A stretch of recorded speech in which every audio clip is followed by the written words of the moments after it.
ဒါကြတော့နောက်တစ်ချော့ဒီကကြတော့ဂျဲကာလာပပလေးပဲယူပေးမယ်နော်ဂျဲကာလာကိုရမ်းမထူရအောင်ပပလေးနဲ့တိတ်လေးဖြစ်ဒါကဒီဖုန်းထဲမှာလည်းပေါ်အောင်ဆိုပြီးတော့မှအယောင်အတောက်လေးတွေကိုသုံးထားပြီးတယ်အယောင်အတောက်သုံးတာကြတော့ဘယ်လိုလဲဆိုတော့အမှားဆိုလို့ရှိရင်ပိုပေါ်တယ်ပေါ့နော်အဲ့ဒါကြပိုလေးထင်းအောင်လို့ဆိုပြီးတော့အယောင်အဖြော့လေးတွေဆိုလို့ရှိရင်တော့အမှားနဲ့တယ်ဧည့်သည်တွေတော့လည်းပို့ပြီးတော့အဆင်ပြေတယ်ပေါ့နော်အယောင်တောက်ကကြတော့အလုပ်လို့ရှိရင်လည်းနည်းနည်းခက်တယ်အမှားအရင်တိတာတဲ့အတွက်ကြောင့်လीနော်အဲ့လိုမျိုးလေးတို့လေးအဓိက base coat လေးပဲယူမယ်နော်ဒီ base coat ကိုဒီလိုဒီစုပ်တန်ကိုပေါ်မတော့ဒီလိုစုပ်တန်လုံးနေတာမှာအဲ့လိုမျိုးမလုံးစင်နဲ့နော်အဲ့ဒီစုပ်တန်ကိုကြတော့ပြန်ပြီးတော့တန်ရှင်းလုပ်ပေးဖို့လိုတယ်တန်ရှင်းလုပ်လို့ရှိရင်လည်းလုံးဝ cleanser palette လေးနဲ့တုပ်ပြီးတော့မှဒီလိုမျိုးလေး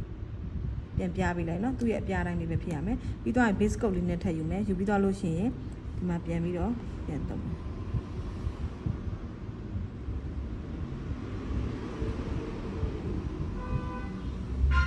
အဓိကညီမတို့စုပ်တန်အရာကြီးတွေမဖြစ်နေရအောင်စုပ်တန်အရာကြီးတွေဖြစ်မှားတယ်နော်